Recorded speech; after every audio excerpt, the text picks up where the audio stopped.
was assassinated. And then the poor blacks in our cities burnt their own housing. So a small group of individuals that I know, and very few people know who they were, set up HUD.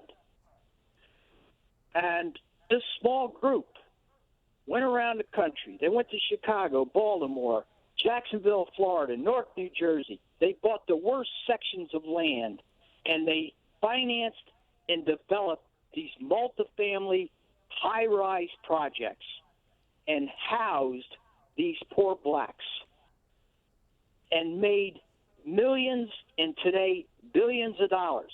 Fast forward 50 years, they have been living in those projects in certain sections of Baltimore, Chicago, L.A. for the last 50 years. The worst school systems, no jobs. When I was in D.C., they interviewed the top principal of one of the high schools, and they said, how come you have this dropout rate of 50, 60%? She said, what do you want me to do?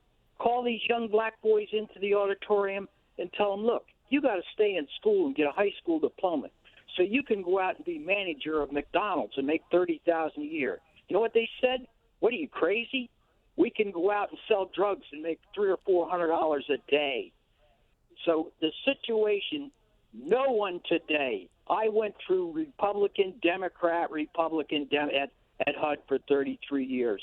They did nothing for these central cities except concentrated 60% of our black people. There's about 42 million black people judging this country. 40% are doing fabulous. The Barack Obamas, the Oprah Winfreys, the Jay-Z's, the singers, the few that got their Harvard graduates and whatever. The other 60% for the last 50 years have been concentrated in these projects. I'm going to give you one name, Judge, and pull it up. Phil Wynn, W-I-N-N.